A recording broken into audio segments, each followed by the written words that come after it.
할렐루야! 이 시간 함께 하시는 우리 속회의 지도자 한 분 한 분의 삶의 자리 가운데 하나님의 크신 은혜와 평강이 함께 하시기를 먼저 주님의 이름으로 축원합니다. 오늘은 속회 지도자 교육 제14과 믿음이 작은 자여 왜 의심하였느냐 라는 제목으로 함께 은혜 나누겠습니다. 이 본문은 성경 속에서도 많은 사람들에게 아주 잘 알려져 있는 장면입니다. 바로 예수님께서 풍랑 있는 바다 위를 걸어 제자들에게 오시는 사건, 그리고 베드로가 그 말씀을 따라 물 위를 걸었다가 바람을 보고 빠져들게 된 사건을 기록하고 있습니다. 그리고 그때 예수님께서 베드로에게 하신 말씀이 오늘 우리가 나누고자 하는 말씀의 제목인 믿음이 작은 자여 왜 의심하였느냐 였습니다. 이 짧은 한마디는 당시 갈릴리 바다 한가운데에 있었던 베드로뿐 아니라 오늘을 살아가고 있는 우리 모두에게 여전히 울림을 주는 말씀입니다. 왜냐하면 신앙생활은 결국 믿음과 의심 사이에서 끊임없이 이어지는 긴장 관계에 있기 때문입니다. 하나님을 바라보며 걸을 때에는 놀라운 일을 경험하게 되지만 눈을 환경으로 돌리는 그 순간부터 바로 의심과 두려움이 우리를 휘감게 됩니다. 이 긴장은 지금도 여전히 우리의 삶 속에서 반복되고 있습니다. 속회 지도자로서 우리는 우리에게 맡겨주신 속도원들을 이 긴장 속에서 하나님께 더 가까이 인도해야 할 사명을 가지고 있습니다. 많은 속도원들이 생활을 하게 될 때에 여전히 내 믿음이 작아 괜찮을까? 나는 자꾸 흔들리는데 하나님이 나를 받아주실까 하는 그러한 불안과 의문을 가지고 살아가게 되는 것을 보게 됩니다.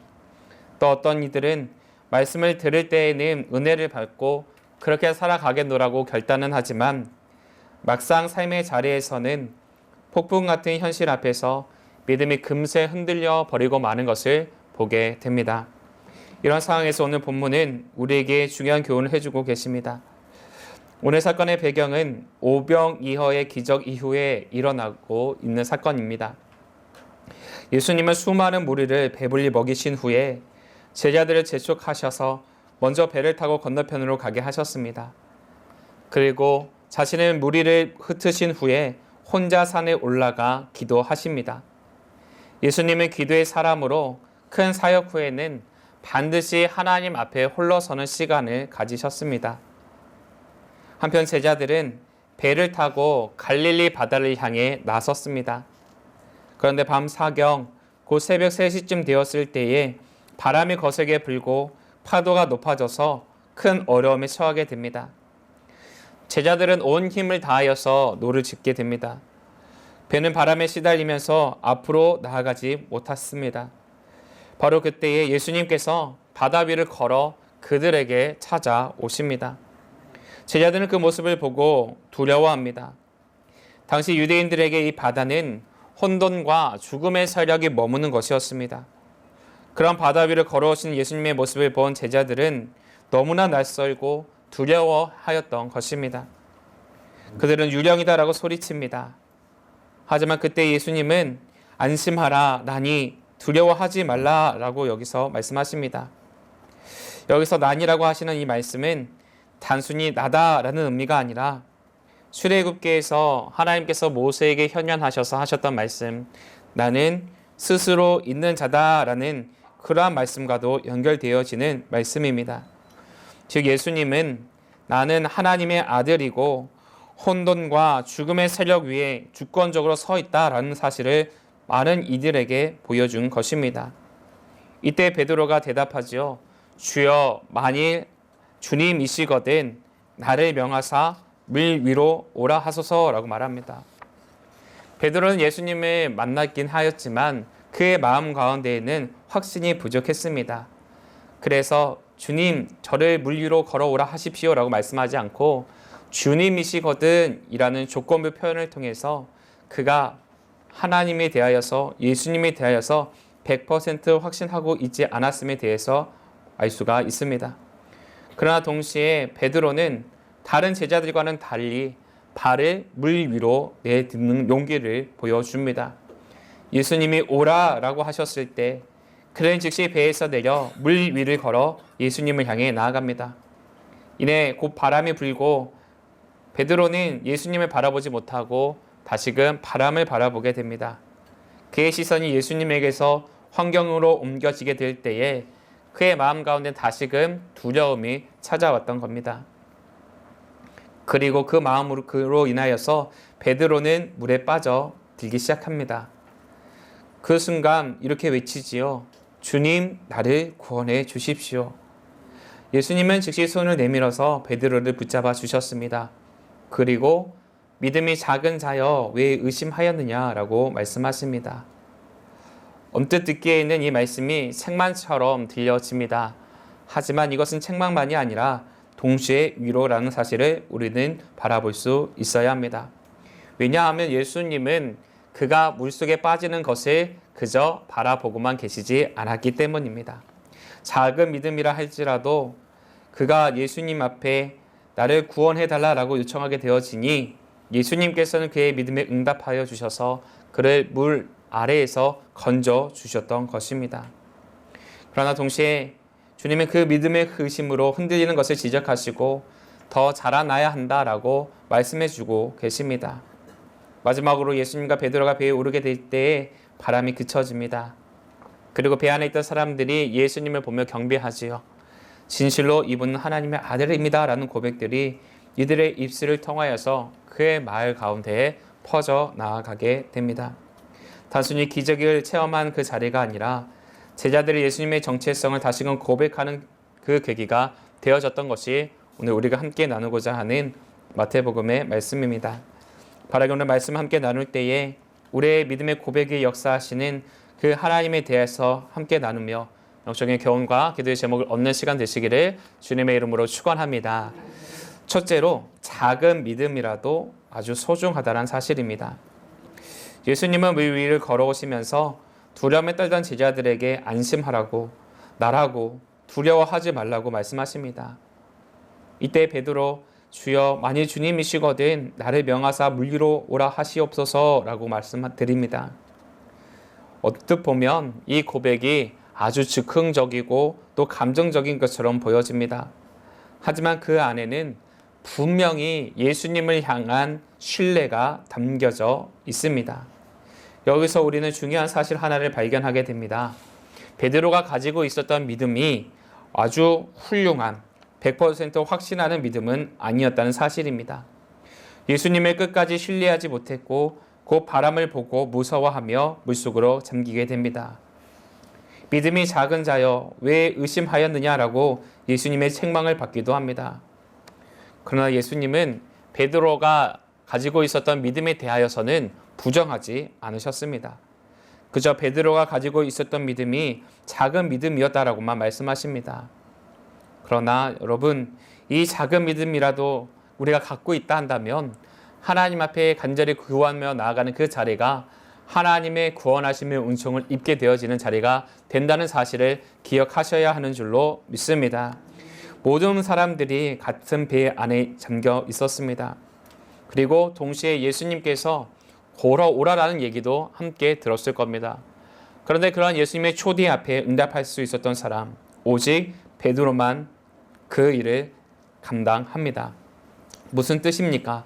모두에게 똑같은 음성이 들려진다 할지라도 그 음성을 듣고 반응할 수 있는 사람은 극히 드물다는 이야기입니다.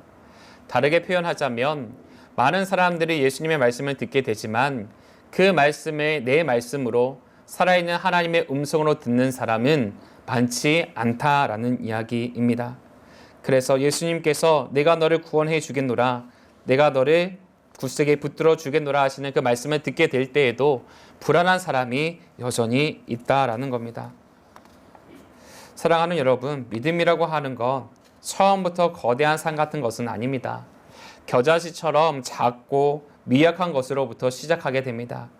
그러나 그것이 끊임없이 예수님을 향하게 될 때에 그것이 자라나게 된다는 거죠. 마태복음 13장에서 예수님은 겨자씨의 비유를 들어 말씀하십니다.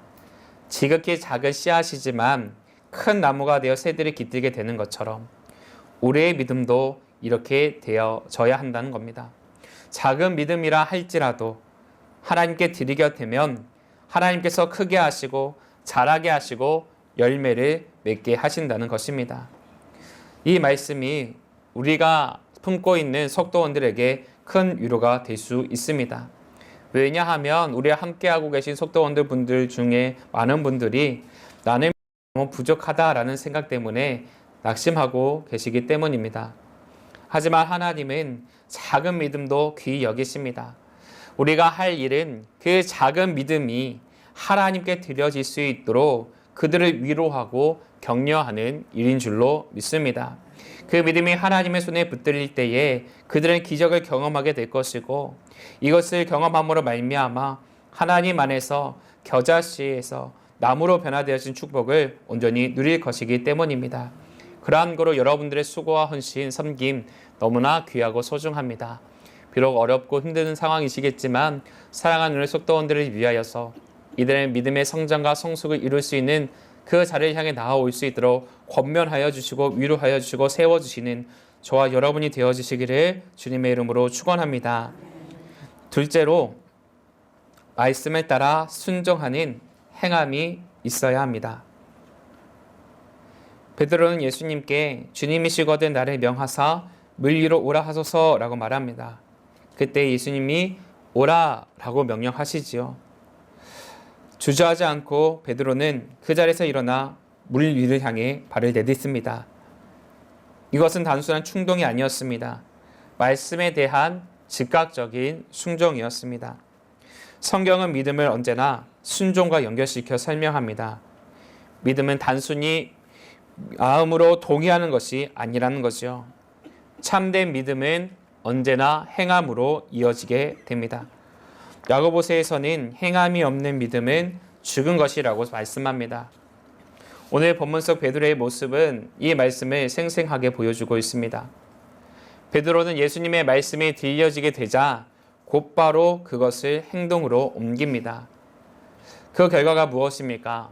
다른 제자들은 경험할 수 없었던 하나님의 놀라운 역사를 직접 체험하게 되는 사람이 되었습니다.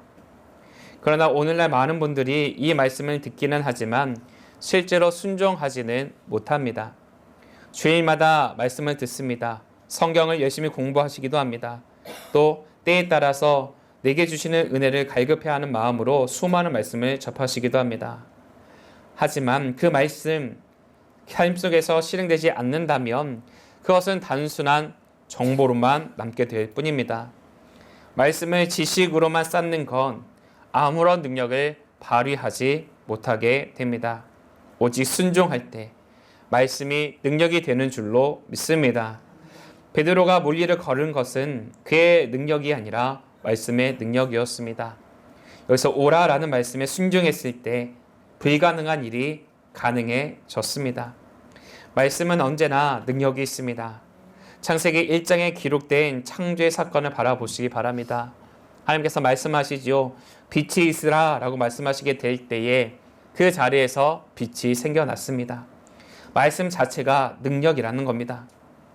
그러나 그 말씀이 우리의 삶에서 역사하려면 우리 가운데 그 말씀에 따르기를 결단하는 믿음의 결단과 순종이 필요하다라는 겁니다. 우리가 속회를 인도하게 될 때에 속도원들에게 나누어야 할 것이 바로 이것입니다. 말씀을 아는 것에서 멈추지 말고 말씀에 따라 실제로 행해야 한다는 것입니다. 예수님은 산상수훈에서 나의 이 말을 듣고 행하는 자는 반석 위에 집을 지은 자와 같다라고 말씀해 주셨습니다. 반대로 듣고 행하지 않는 사람, 모래 위에 집을 세운 사람과 같다라고 또한 말씀해 주셨습니다. 말씀에 순종하지 않는 그 신앙은 언제든 무너질 위기에 처해지게 된다는 겁니다. 그러나 우리가 경험해서 알고 있는 것처럼 순종은 때로는 위험을 동반합니다. 베드로가 배 밖으로 나가는 것, 일렁거리는 그 물결 위에 내 발을 내딛는 것, 그것은 큰 모험이었습니다. 될지 안 될지 모르는 상황이었습니다. 상식적으로는 물 위를 걷는다 하는 것 불가능한 일이었습니다. 하지만 베드로는 하나님의 말씀을 신뢰합니다. 그랬기 때문에 그 일렁거리는 풍랑 속에서 자신의 발을 내디딜 수 있었던 겁니다. 사랑하는 속회 지도자 여러분, 여러분들께서도 이러한 선택의 기로가 삶에서 있으셨는 줄로 압니다. 무엇인가를 결단을 필요로 하게 될 때에 하나님의 것을 선택할 것인가, 세상의 것을 선택할 것인가 결단을 내려져야 하는 그 순간 속에서 여러분들이 눈물로 내리셨던 그 결단의 끝은 어떠한 결과셨습니까? 아마도 하나님께서 예상하지 못한 은혜로, 은총으로, 축복으로 우리 가운데 함께 하셨던 것을 경험하셨던 것을 아마도 기억하실 겁니다. 그 기억이 우리 가운데에서 멈춰져서는 아니 됩니다. 우리 안에 역사하신 하나님, 우리가 만나고 있는, 품고 있는 속도원들에게도 동일하게 역사하실 수 있도록 사랑으로 이들을 지도해 주시고 이끌어 주셔야 합니다. 여러분들께서 흘리시는 그 눈물과 땀방울이 사랑하는 우리 속도원들에게는 생명수가 되어주고 또 그늘이 되어주고 위로가 되어져서 하나님 보시기에 믿음의 성장과 성숙을 이루어 하나님 앞에 아름다운 결실로 영광 올려드린 삶으로 변화되는 역사가 있게 되는 줄로 믿습니다. 한 목사님의 간증입니다. 이 목사님은 하나님의 부르심을 받고 안정된 직장을 내려놓고 신학도의 길을 들어서게 됩니다. 많은 사람들이 이 길을 걸어가는 목사님을 향하여서 왜 그런 선택을 하였느냐고 말하였습니다. 그러나 이분은 하나님께서 말씀에 나에게 해주셨던 것을 기억하며 하나님이 나를 명령하셨으니 나는 그 길을 가야 한다라고 선언했다 합니다. 결과적으로 하나님은 이 목사님의 삶을 축복하시고 수많은 영혼을 섬기는 사역자로 세우셨습니다. 즉 하나님의 말씀 앞에 순종하게 되어지니 하나님의 크신 뜻을 이 땅 가운데 이뤄 나아가는 능력 있는 자녀로 세움받게 되어졌다는 겁니다. 자신의 삶을 내려놓게 될 때, 나의 손이 세상이 아니라 하나님의 손을 붙잡게 될 때에 하나님의 뜻을 이루는, 사람을 살리고 영혼을 구원하는 그 일에 앞장서 나아가는 하나님의 청지기가 되게 하셨다라는 겁니다. 사랑하는 여러분, 이번 주 우리가 속회로 모이게 되어진다면 우리 속도원들에게 말씀에 순종할 수 있는 방법을 가르쳐 주시고 안내해 주시기를 주님의 이름으로 부탁드립니다. 우리가 그 길을 안내하게 될 때에 그들이 홀로 서기를 할 수 있을 뿐 아니라 또한 그들이 이 땅 가운데 살아나가는 모든 날들 속에서 맡겨주신 영혼들을 위한 그늘로, 나무로 세움받는 역사가 있게 되는 줄로 믿습니다. 끝으로 예수님께 시선을 맞춰야 합니다. 베드로는 예수님의 말씀에 순종하여서 무리를 걸었습니다. 그러나 그 풍풍과 바람을 보게 되었더니 두려움 앞에 사로잡히게 됩니다. 그리고 물에 빠져들게 되었습니다. 이 장면은 단순한 사건이 아니라 신앙생활 전체를 보여주는 영적 그림과도 같습니다. 신앙은 시선의 싸움이라 할 수 있습니다. 누구를 바라보느냐, 무엇에 주목하느냐에 따라 우리의 믿음이 흔들리기도 하고 굳건히 서기도 합니다. 베드로가 예수님을 바라보고 있을 때에는 물 위를 걸을 수가 있었습니다. 그러나 바람과 파도를 보게 되어지니 두려움이 밀려오게 되었던 겁니다. 결국 그 두려움은 베드로를 물 위에서 물 아래로 끌어내렸습니다. 그러나 그 순간 속에서도 베드로는 포기하지 않고 이렇게 외치지요. 주님, 나를 구원해 주십시오. 이런 외침에 예수님은 즉시 손을 내밀어서 그를 바다 안에서 건져 주십니다. 우리는 여기서 중요한 사실을 발견하게 됩니다. 우리의 시선이 하나님께 고정될 때에는 믿음은 살아나지만 시선이 환경으로 향하게 될 때에는 금세 의심에 빠진다는 것입니다.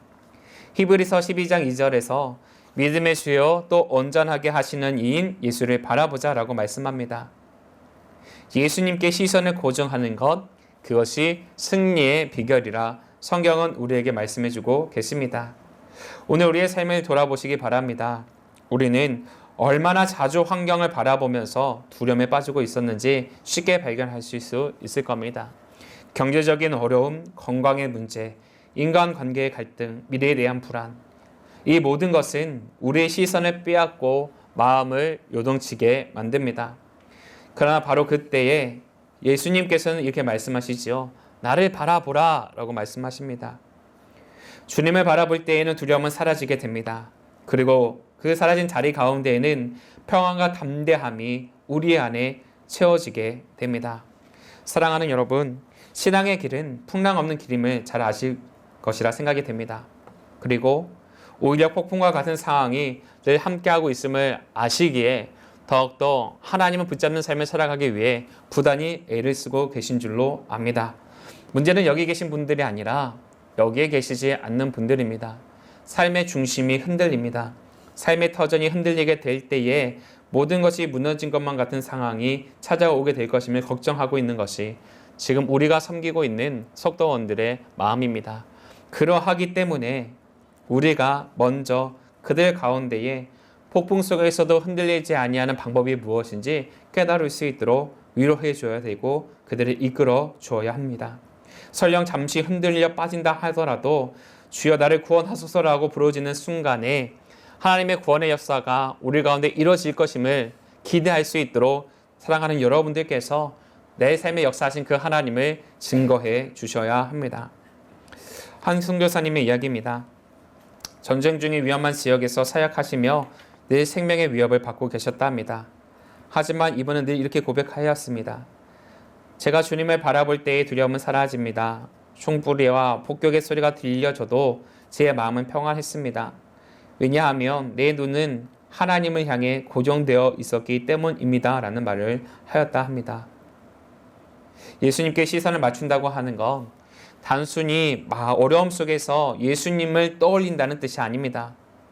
우리가 어려움 속에서도 나의 삶의 방향을 하나님을 향해 서게 하는 것, 그것이 우리가 우리의 시선을 하나님께 둔다라는 것의 참된 의미입니다.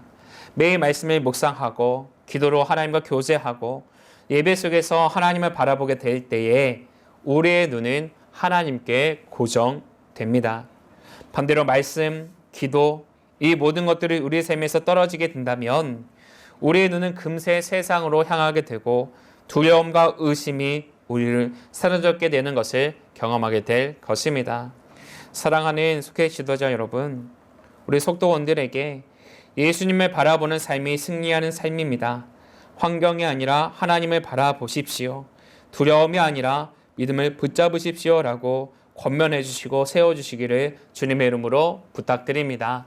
여러분들께서 이러한 믿음의 고백들을 가지고 속회를 인도해 나아가시게 될 때에 그 자리 가운데 연약했던 믿음이 오늘 말씀을 통하여서 하나님께서 주시는 놀라운 능력을 소유케 되어져 세상 가운데서도 흔들리지 아니하는 하나님의 거룩한 백성으로 세워받는 역사가 있게 되는 줄로 믿습니다.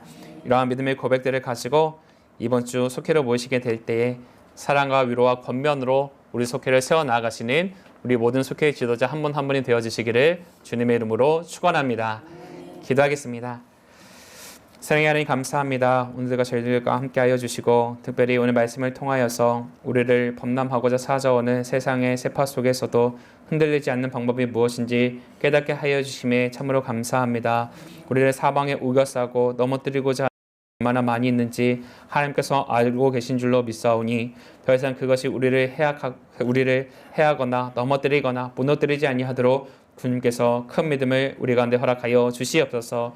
혹 흔들리는 삶을 살아간다 할지라도 하나님 앞에 기도하는 그 끈을 놓치지 않게 하시고 우리를 살려달라 하시는 하나님 앞에 간절히 울부드리는 울부짖음을 들어 응답하여 주시사 절망 속에서 소망의 길을 걷게 하시는 하나님의 놀라운 구원의 역사를 경험하는 우리 모두가 되어질 수 있도록 함께하여 주시옵소서. 주의 말씀 앞에 순종하며 나아가시는 속회 지도자 한 분 한 분의 삶을 주님 기쁘게 받아주시고 이들에게 맡겨주신 가정, 기업, 하시는 모든 일들과 사랑하는 자녀와 손 가운데에 한량 없는 은혜와 은총이 나뉘어지게 하여 주시옵소서. 속회를 지도하며 나가기에 부족함이 없을 수 있도록 지혜와 권능을 허락하여 주시고 이들을 섬기기에 있어서 부족함이 없을 수 있도록 하늘의 신령한 복락과 땅의 기름진 복으로 매일의 만나와 매출하기를 이들에게 공급하여 주시옵소서.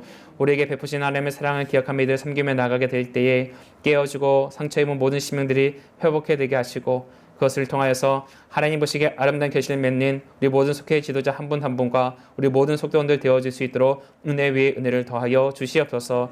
이번 주 속회로 모이는 그 현장마다 성령께서 내주하여 주셔서 하나님의 놀라운 구원의 역사를 이뤄나갈 수 있도록 복내려 주실 줄로 믿고 감사드리오며 우리 주 예수 그리스도의 이름으로 기도하옵나이다.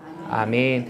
하늘에 계신 우리 아버지여 이름이 거룩히 여김을 받으시오며 나라의 임하옵시며 뜻이 하늘에서 이루어진 것 같이 땅에서도 이루어지이다. 오늘날 우리에게 일용할 양식을 주옵시고 우리가 우리에게 죄 지은 자를 사하여 준 것 같이 우리의 죄를 사하여 주옵시고 우리를 시험에 들게 하지 마옵시고 다만 악에서 구하옵소서. 대개의 나라와 권세와 영광이 아버지께 영원히 있사옵나이다. 아멘.